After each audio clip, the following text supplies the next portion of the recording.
down, I know you got me, baby. Assalamualaikum warahmatullahi wabarakatuh. Halo teman-teman, kembali lagi bersama saya. Pernah nggak sih kita mendengar sebuah perkataan yang katanya berasal dari Rasulullah Shallallahu Alaihi Wasallam? Lalu kita langsung percaya dan menyebarkannya. Tapi pernahkah kita berpikir apakah semua perkataan yang dinisbatkan kepada Nabi benar-benar berasal dari beliau?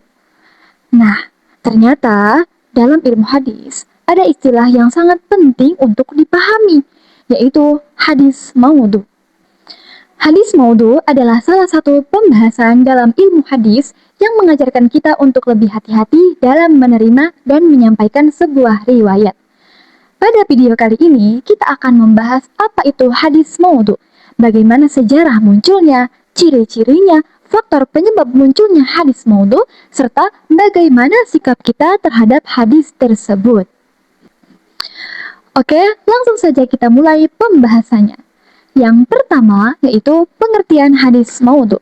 Teman-teman, pertama kita bahas dulu pengertian hadis maudhu.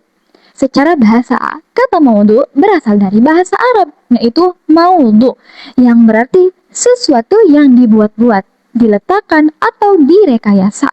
Sedangkan secara istilah dalam ilmu hadis, hadis maudhu adalah hadis yang dibuat-buat atau diciptakan oleh seseorang kemudian disandarkan kepada Nabi Muhammad Sallallahu Alaihi Wasallam. Padahal Rasulullah tidak pernah mengucapkan, melakukan, atau menetapkannya.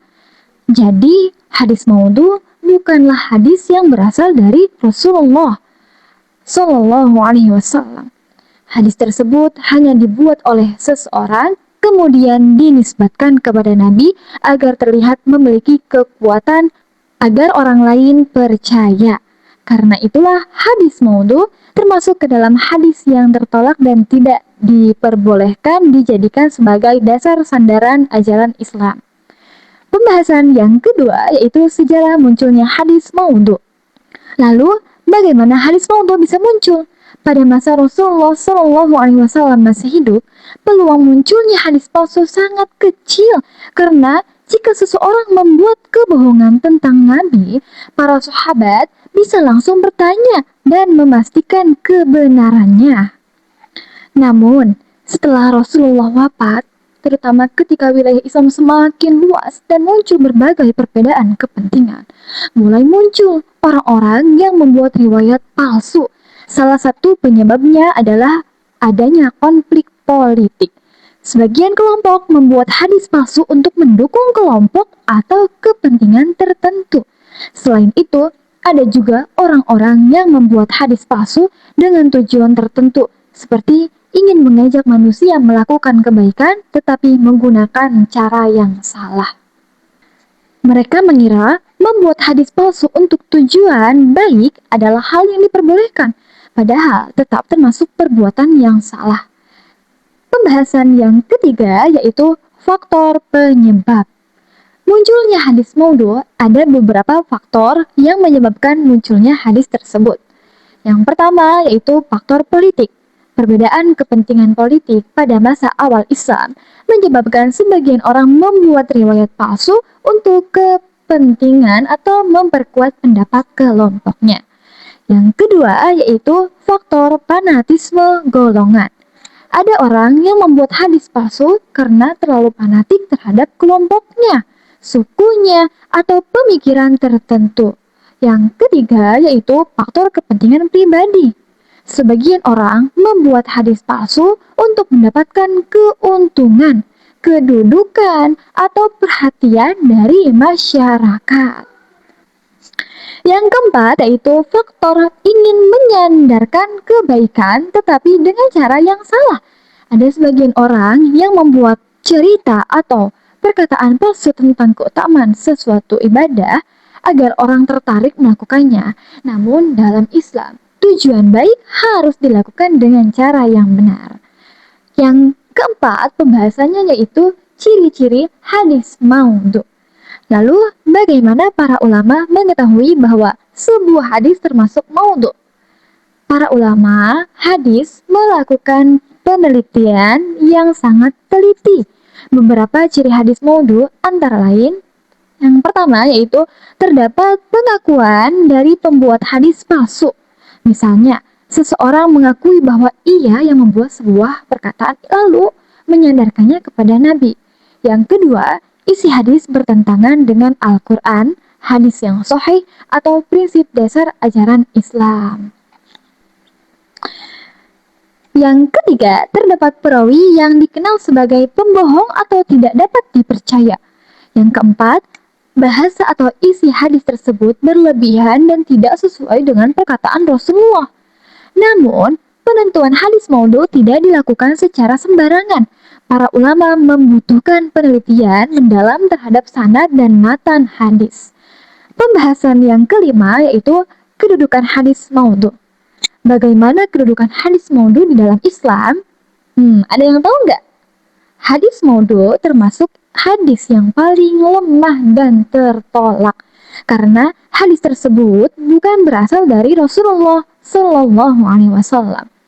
Menggunakan hadis maudhu sebagai dasar hukum agama tidak diperbolehkan. Bahkan Rasulullah memberikan peringatan keras kepada orang yang berdusta atas nama beliau. Dalam sebuah hadis, Rasulullah bersabda bahwa siapa yang sengaja berdusta atas nama beliau, maka hendaknya ia menempati tempatnya di neraka. Na'udzubillah summa na'udzubillah. Hadis tersebut menunjukkan betapa seriusnya larangan membuat atau menyandarkan perkataan palsu atas nama Rasulullah Shallallahu Alaihi Wasallam. Pembahasan yang keenam yaitu peran ulama dalam menjaga hadis. Teman-teman, adanya hadis maudhu membuat para ulama semakin serius dalam menjaga kemurnian hadis. Mereka membuat berbagai metode penelitian hadis. Salah satunya adalah ilmu jarh wa ta'dil, yaitu ilmu yang mempelajari penelitian terhadap para perawi hadis. Selain itu, para ulama juga meneliti sanad dan isi hadis untuk mengetahui apakah sebuah riwayat benar-benar berasal dari Rasulullah atau tidak. Dari usaha para ulama, inilah kita bisa mengetahui hadis mana yang sahih, hasan, dhaif, bahkan maudhu. Pembahasan yang ketujuh yaitu sikap kita terhadap hadis maudhu. Sebagai seorang muslim, kita harus berhati-hati ketika menerima sebuah hadis. Apalagi di zaman sekarang, banyak sekali informasi yang beredar melalui media sosial. Sebelum menyebarkan sebuah hadis, sebaiknya kita memastikan terlebih dahulu kebenarannya. Jangan sampai kita ikut menyebarkan sesuatu yang ternyata bukan berasal dari Rasulullah Shallallahu Alaihi Wasallam. Mempelajari ilmu hadis membantu kita menjadi lebih bijak dalam menerima dan menyampaikan informasi agama. Nah, teman-teman, dari pembahasan tadi kita dapat memahami bahwa hadis maudhu adalah hadis yang dibuat-buat atau disandarkan kepada Nabi Muhammad Sallallahu Alaihi Wasallam. Padahal beliau tidak pernah menyampaikannya. Hadis maudhu muncul karena berbagai faktor seperti kepentingan politik, fanatisme kelompok maupun tujuan pribadi.